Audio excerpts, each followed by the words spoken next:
Hello friends, कैसे हैं आप सभी लोग। मैं योगेश आ गया हूँ फिर से आपके सामने एक छोटा सा टॉपिक को डिस्कस करने के लिए। टॉपिक छोटा है लेकिन ये भी आपका हर जगह यूज होता है। जैसा कि हम लोग पिछली वीडियो में डिस्कस कर चुके थे वेक्टर्स के बारे में, तो आज हम लोग वेक्टर को कैसे हम ऐड करेंगे ये हम पढ़ने वाले हैं, क्योंकि भैया वेक्टर आपका कहीं पीछा नहीं छोड़ने वाला। तो इसलिए हम आज आपसे डिस्कस करेंगे वेक्टर के एडिशन के बारे में। तो हम इसको हेडिंग डाल लेते हैं, addition of vector. Addition of vector कि दो वेक्टर का ऐड करना। ठीक है, वेक्टर को भैया आप लोग पढ़े भी होंगे। मोस्टली दो रूल हम लोग ज़्यादातर यूज करते हैं वेक्टर को ऐड करने के लिए। कौन कौन से? एक triangle law of vector addition, एक आपका parallelogram law of vector addition. कैसे? देखो भैया, जैसे यहां पर हेडिंग डाल देते हैं पहला, एक एक करके डिस्कस करेंगे। तो सबसे पहला है भैया triangle law of vector addition. Triangle law of vector addition. ठीक है भैया, बहुत इजी है, ज़्यादा कोई कठिन नहीं है। जैसे कि नाम से पता है, इसमें लिखा है ट्रायंगल। ट्रायंगल मतलब एक त्रिभुज बन रहा होगा। बिल्कुल सही बन रहा भैया। देखो इसमें क्या कहता है, इसमें दो वेक्टर हमको जोड़ना होता है।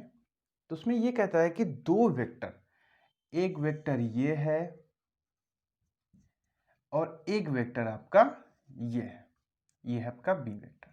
ठीक है, दो वेक्टर, वेक्टर ए और वेक्टर बी, कंडीशन कैसे होनी चाहिए? दूसरा जो वेक्टर है वो पहले वेक्टर के हेड से स्टार्ट होना चाहिए। ठीक है, दो जो पहला वेक्टर है वो ऐसे ही आपका पहला वेक्टर हो गया, जो दूसरा वेक्टर होगा वो पहले वेक्टर के हेड से स्टार्ट होगा, यहां तक जाएगा। और इनके बीच का जो एंगल है, इसको थोड़ा सा हम आगे बढ़ा देते हैं, इनके जो बीच का एंगल वो क्या भैया? थीटा है। ठीक है, इतना आपको दिया होगा कि दो वेक्टर हैं, उनके बीच का एंगल जो है थीटा है। एक वेक्टर इस तरीके से, दूसरा वेक्टर पहले वेक्टर के हेड से स्टार्ट होता है। तो इनका जो ऐड है वो कैसे निकालेंगे? तो भैया ये बोलता है ट्रायंगल ऑफ वेक्टर एडिशन कि अगर ट्रायंगल की दो साइड को वेक्टर के द्वारा रिप्रेजेंट किया जाए, ट्रायंगल की दो साइड को वेक्टर के द्वारा रिप्रेजेंट किया जाए, जैसे एक साइड ये हो गई, एक साइड ये हो गई, जो ट्रायंगल की थर्ड साइड होगी वो इन दोनों के रिजल्टेंट के बराबर होगी। ये ट्रायंगल ऑफ वेक्टर एडिशन बोलता है। तो थर्ड साइड मतलब भैया यहां से इसका स्टार्टिंग पॉइंट होगा, यहां से ये बना दिया मैंने थर्ड वेक्टर, इसको हमने आर वेक्टर नाम दे दिया, रिजल्टेंट वेक्टर हो गया। ठीक है, ध्यान दीजिएगा, ये रिजल्टेंट वेक्टर है, ये किसके बराबर होगा? ये भैया ए वेक्टर प्लस बी वेक्टर के ऐड के बराबर होगा। अभी हम वेक्टर फॉर्म में चल रहे हैं, इनका मैग्नीट्यूड की बात नहीं कर रहे हैं भैया, अभी हम इनके वेक्टर फॉर्म में चल रहे हैं। तो जो रिजल्टेंट है वो इन दोनों के ऐड के बराबर हो जाएगा। ये ट्रायंगल ऑफ वेक्टर एडिशन बोलता है कि अगर दो वेक्टर्स को ट्रायंगल की दो साइड से रिप्रेजेंट करें तो जिनका जो रिजल्टेंट होगा वो ट्रायंगल की थर्ड साइड से रिप्रेजेंट किया जाएगा। ठीक है, और यहां पे थीटा क्या है? दो वेक्टर के बीच का एंगल। ठीक है, और यहां पर अगर हम एक और एंगल बना दें, ये बीटा, ये भैया है एक वेक्टर और रिजल्टेंट के बीच का एंगल। देखो ध्यान दीजिएगा, थीटा और बीटा है क्या? थीटा है दो वेक्टर के बीच का एंगल, डॉट डॉट करके आगे बढ़ाया, और यहां पर जो बीटा है वो एक रिजल्टेंट और वेक्टर के बीच का एंगल। ठीक है, तो यहां लिख देते हैं जो थीटा है भैया और जो बीटा है, थीटा है एंगल बिटवीन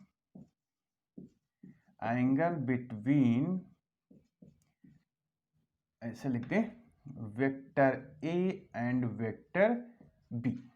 ठीक है, और यहां लिख दें एंगल बिटवीन ये क्या होगा?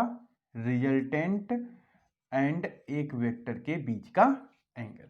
ठीक है, तो ये ध्यान दीजिएगा, ये रिजल्टेंट है, ये दोनों वेक्टर है। अब इनका हमको मैग्नीट्यूड फाइंड करना है। अब देखो जरा, अगर हमको इनको मैग्नीट्यूड फाइंड करना है तो कैसे फाइंड करेंगे, अब उसके लिए प्रोसेस देखो। यहां से मैंने एक डॉट डॉट करके बढ़ा दिया। अब नामकरण कर देते हैं इनका, P Q R, R तो पहले से है, P Q S और ये T मान लेते हैं, ठीक है। अब देखो यहां पर हमको छोटा वाला ट्रायंगल ले लें, पहले छोटा वाला ट्रायंगल ले लें। तो छोटा वाला ट्रायंगल यानी कि ट्रायंगल QST, ये छोटा वाला ट्रायंगल ले लिया। हमको चाहिए QS की वैल्यू और ST की वैल्यू चाहिए। हमको सिर्फ पता है T की वैल्यू पता है कितना, B, ठीक है। अब देखो जरा, तो कैसे निकालेंगे, देखो तो अगर हम साइन थीटा ले लें, साइन थीटा इक्वल टू क्या, परपेंडिकुलर अपॉन हाइपोटेन्यूज, तो हो जाएगा साइन थीटा इक्वल टू जाएगा TS अपॉन हाइपोटेन्यूज कितना है, B। इनका मैग्नीट्यूड की बात कर रहे हैं तो इसका मैग्नीट्यूड कितना हो गया, B, ठीक है। अब हम वेक्टर नहीं लिखेंगे, यहां पर लिखेंगे इन मैग्नीट्यूड, इन मैग्नीट्यूड, ठीक है। मैग्नीट्यूड में अब सब हम बात करेंगे। तो यहां पर जो TS है भैया कितना आ गया आपका, B साइन थीटा, इसको हम इक्वेशन फर्स्ट डाल देते हैं। अब हमको ये भी तो चाहिए, तो हमको पता है cos theta is equal to base upon hypotenuse QS upon B, तो QS इज इक्वल टू हो जाएगा B cos थीटा, ये हो जाएगा इक्वेशन सेकेंड, ठीक है। हमको ये भी पता हो गई और ये भी पता हो गया। हमको ये हमने क्यों निकाला, क्योंकि देखो देखिए मेरा जो मेन एम था वो था इस R का मैग्नीट्यूड निकालना, ठीक है। अब R का मैग्नीट्यूड कैसे निकालेंगे, तो R का देखो यह है हाइपोटेन्यूज। अगर हम बड़े ट्रायंगल की बात करते हैं, अगर हम ट्रायंगल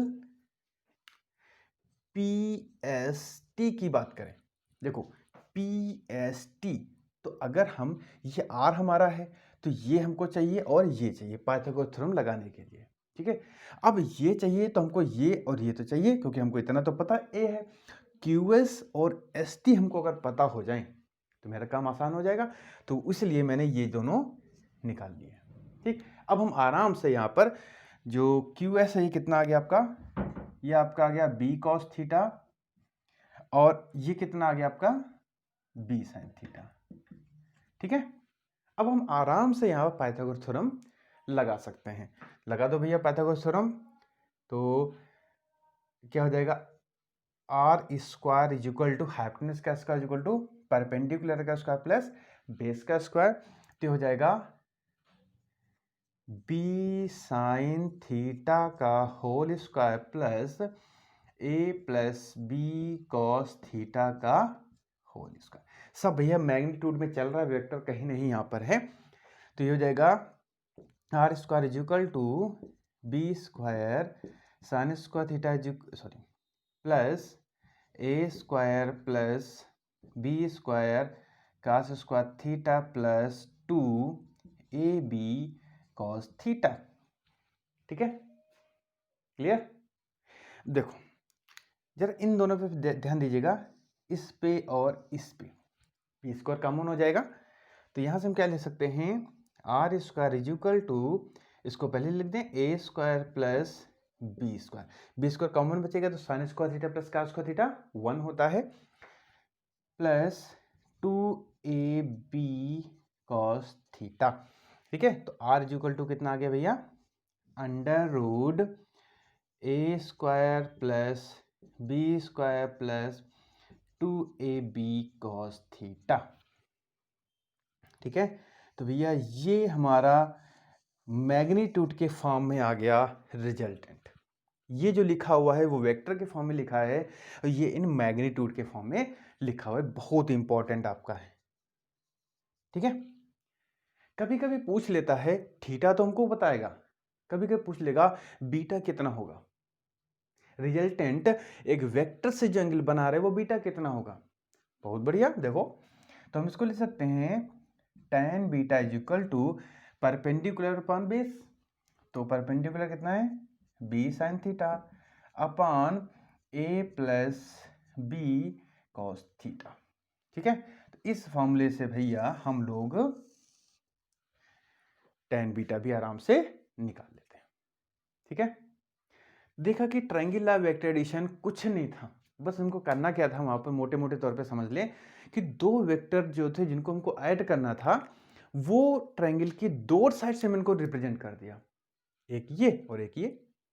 ठीक है, आपको दो वेक्टर दे दिए मैंने, जैसे मान लो ये दो वेक्टर है मेरे पास, आपने इनको कैसे अरेंज किया, ये उनका देखो ऐसे रखते हैं, समझ में आ जाएगा।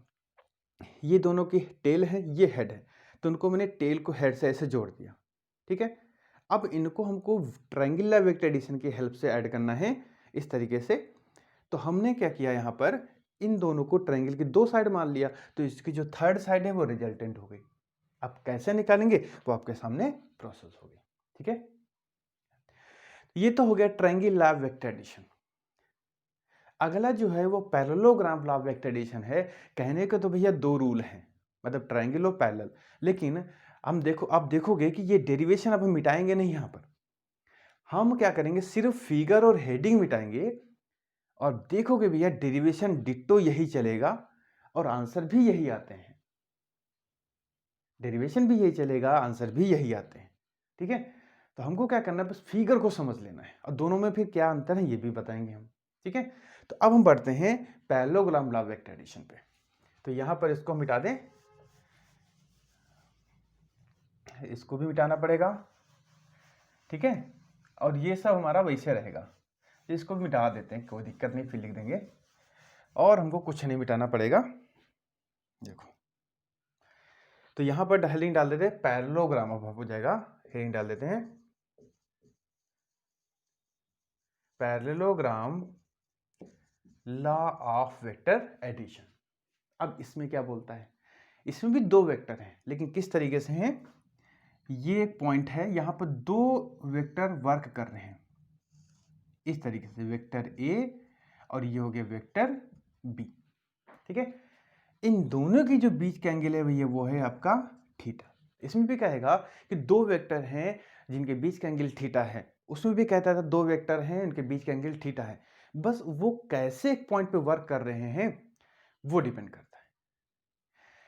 पैरेललो, अब देखो दोनों में अंतर पहले समझ लीजिए। पैरेललोग्राम में एक पॉइंट पर दोनों वेक्टर इस तरीके से वर्क करते थे, लेकिन ट्रायंगल लॉ में इस पॉइंट पर एक वेक्टर इस तरीके से और एक वेक्टर इस तरीके से वर्क करता था। ठीक है, ध्यान दीजिएगा दोनों में अंतर, बस अंतर ही समझना है। तो यहां पर अब ये रूल क्या कहता है, ये कहता है कि अगर वेक्टर की दो वेक्टर को पैरेललोग्राम के दो एडजेसेंट साइड को रिप्रेजेंट कर दिया जाए, मतलब मैंने जो दो वेक्टर आपको दिए हैं इस तरीके से जोड़ने के लिए, अगर ये दोनों वेक्टर पैरेललोग्राम के दो एडजेसेंट साइड को रिप्रेजेंट करे, मतलब एडजेसेंट साइड मतलब होती है लगातार वाली, दो एडजेसेंट साइड को रिप्रेजेंट करें, तो इन दोनों का जो रिजल्टेंट होगा वो पैरेललोग्राम के डायगोनल के द्वारा रिप्रेजेंट किया जाता है। जैसे पैरेललोग्राम आपका कैसे बनता है, देखो इसके पैरेलल में यहां एक लाइन खींच दो और इसके पैरेलल में इधर एक लाइन खींच दो। ठीक है, ये तो पैरेललोग्राम बन गया। तो जो इन दोनों का रिजल्टेंट है वो होगा पैरेललोग्राम का डायगोनल। इसका भी अगर वेक्टर फॉर्म में लिखना चाहो तो R vector is equal to A vector plus B vector. ठीक है, ये तो हो गया वेक्टर के फॉर्म में, अगर इनका मैग्नीट्यूड निकालना हो। ठीक है, तो ये जो फिगर बन गया ये है पैरेललोग्राम का फिगर, और इसी ये जो रूल है ये अब यहां पर इसको लगाएंगे तो इसको बोलते हैं parallelogram law of vector addition. ठीक है, कुछ नहीं था, बस इसमें क्या था कि दो वेक्टर को पैरेललोग्राम के दो एडजेसेंट साइड के द्वारा अगर रिप्रेजेंट किया जाता है तो जो पैरेललोग्राम का डायगोनल है, जो भैया डायगोनल है, ये उन दोनों वेक्टर के रिजल्टेंट के द्वारा शो किया जाता है, बस। ठीक है, अब देखो सॉल्व कैसे करते हैं। दो वेक्टर के बीच के एंगल तो थीटा है, तो यहां पर भैया पहले लिख देते हैं जो थीटा है वो क्या था भैया, एंगल बिटवीन टू वेक्टर, ऐसे लिखते हैं, एक ही लैंग्वेज लिखेंगे, angle between vector A and vector B.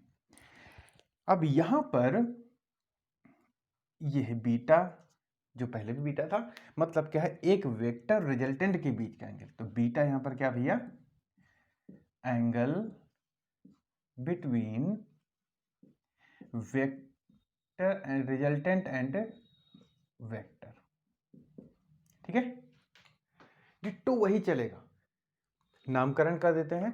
तो हम क्या करेंगे, इसको थोड़ा सा डॉट डॉट करके यहां बुला लें, ठीक है, इसको आगे थोड़ा बढ़ा दें, ठीक है।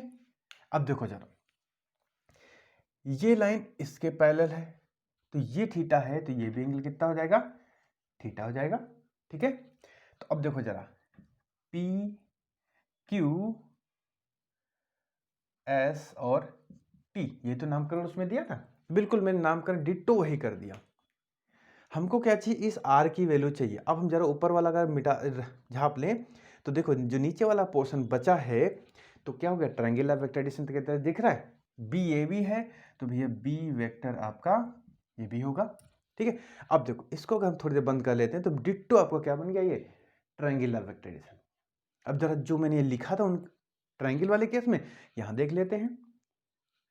इन मैग्नीट्यूड हम सब बात करेंगे, ट्रायंगल क्यू एस टी हमको चाहिए, इसकी और इसकी वैल्यू चाहिए, तो sine theta is equal to T S upon B, sine equal T S perpendicular upon hypotenuse, तो T S is equal to B sine theta, equation first. Cos theta हमको चाहिए, तो cos theta is equal to base upon hypotenuse, तो हो जाएगा cos theta is equal to Q S upon B, ठीक है, Q S की value निकल आई।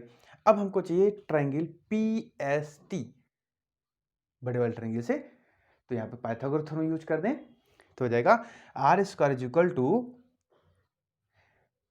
बी साइन थीटा, मतलब परपेंडिकुलर का स्क्वायर प्लस दिस, तो ये हो जाएगा A plus B cos theta का स्क्वायर, ओपन कर दिया, आंसर आ गया। ये हो गया रिजल्टेंट एक वेक्टर से कितना एंगल बना रहा है, ठीक। तो आपने देखा कि भैया डेरिवेशन मैंने ट्रायंगल के लिए किया था, लेकिन 100% वो फॉलो हो गया पैरेललोग्राम वेक्टर एडिशन में, ठीक है। तो यहां पर भैया सिर्फ दोनों के फिगर में थोड़ा सा अंतर है, बाकी कहीं अंतर नहीं है।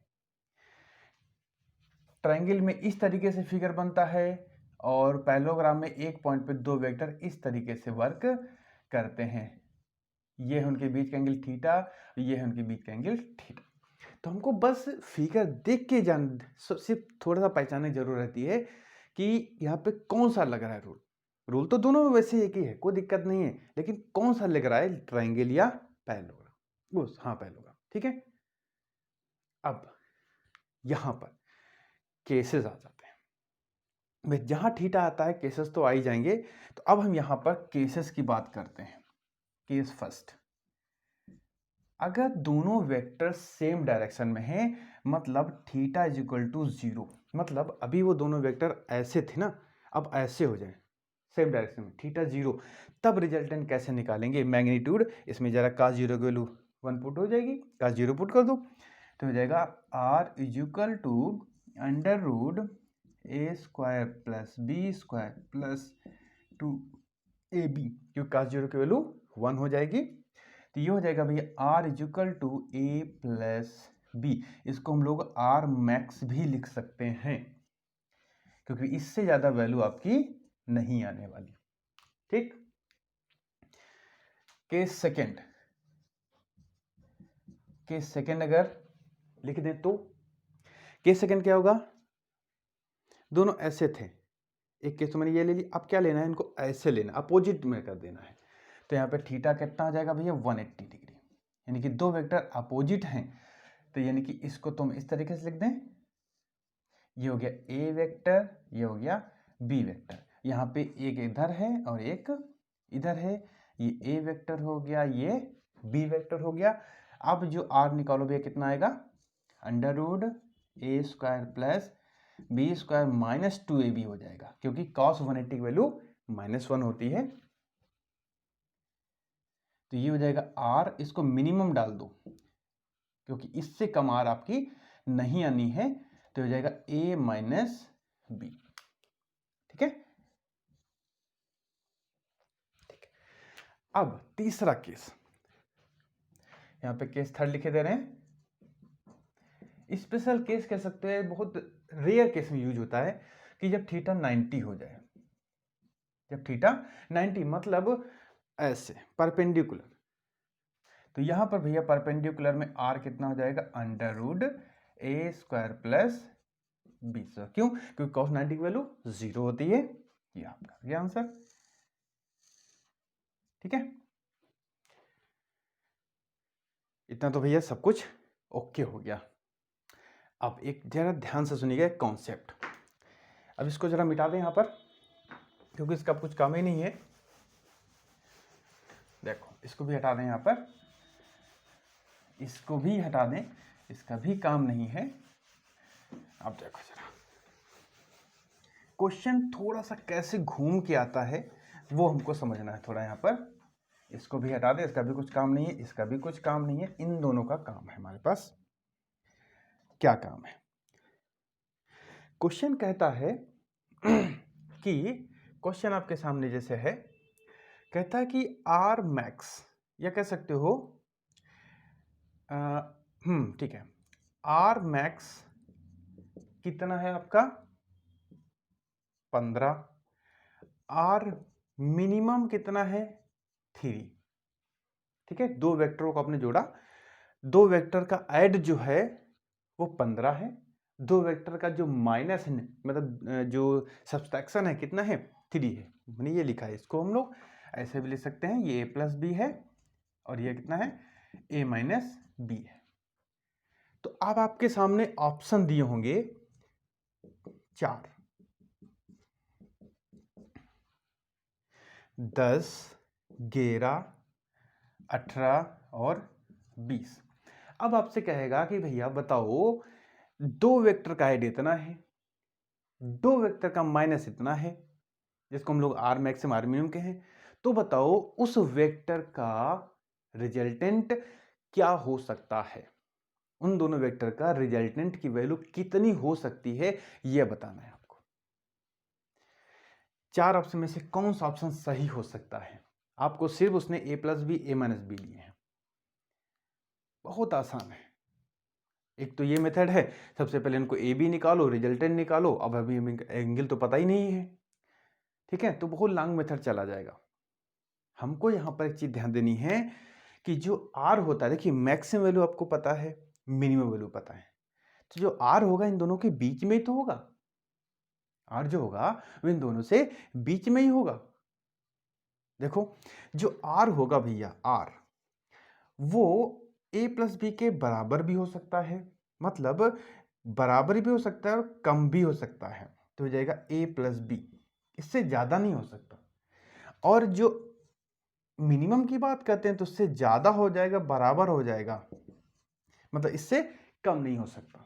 ठीक है, तो मतलब क्या हुआ, जो आर की वैल्यू होती है वो इनके बीच डिसाइड करती है, पॉसिबल है। ठीक है, तो अब क्या करते हैं, एक बार इन दोनों को ऐड कर दो, एक बार इन दोनों को ऐड कर दो, तो कितना आएगा, अगर इन दोनों को ऐड करते हैं तो आ जाएगा 18। ठीक है, यानी कि एक बार इनको दोनों को ऐड कर दो, 15 प्लस 3 कितना आ जाएगा 18, और एक बार इन दोनों को माइनस कर दो, कितना आ जाएगा 12।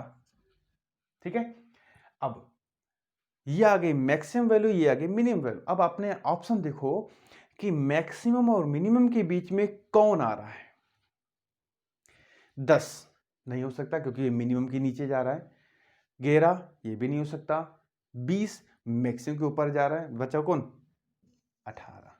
This is the correct answer. ठीक है, तो ये बहुत बढ़िया ट्रिक है, ये आपके कंपटीशन लेवल के है, ये बहुत पूछा जाता है कि आपका दो वेक्टर का ऐड दे देगा, माइनस दे देगा, बताएगा बताओ रिजल्टेंट की वैल्यू क्या हो सकती है, तो हम यहां से तुरंत आंसर निकाल सकते हैं। ठीक है, तो आज की इस वीडियो में भैया यहीं पे रखते हैं। ठीक है, तो अब हम मिलेंगे नेक्स्ट वीडियो में, वेक्टर्स के रेजोल्यूशन के बारे में या रेक्टेंगुलर कंपोनेंट के बारे में। और भैया यकीन मानिए रेक्टेंगुलर कंपोनेंट ऑफ वेक्टर आपका इतना ज़्यादा इंपॉर्टेंट है कि भैया बिना उसके न्यूमेरिकल आप सॉल्व नहीं कर सकते। ये आपका न्यूमेरिकल सॉल्व करने का इजी मेथड है, वैसे तो बहुत लॉन्ग मेथड चला जाएगा। अगर रेक्टेंगुलर कंपोनेंट आप अपने नेक्स्ट वीडियो मेरी देखी तो मेरी गारंटी है कि उस रेक्टेंगुलर कंपोनेंट मतलब वेक्टर को तोड़ने में आपको कोई दिक्कत नहीं होने वाली। ठीक है, तो भैया बने रहिए मेरे इस चैनल पर। अगर आपको मेरी वीडियो अच्छी लग रही हैं, इन्फॉर्मेटिव लग रही हैं, आपके लिए हेल्पफुल हो रही हैं, तो प्लीज़ चैनल को सब्सक्राइब कर दीजिए और लाइक शेयर कर दीजिए, जिससे मेरा भी मनोबल बढ़ता रहे और आपके लिए मैं ज़्यादा से ज़्यादा इन्फॉर्मेशन कलेक्ट करके आपको दे सकूँ मैं। ठीक है, फिर भैया मिलेंगे नेक्स्ट वीडियो में, तब तक के लिए take care and bye bye.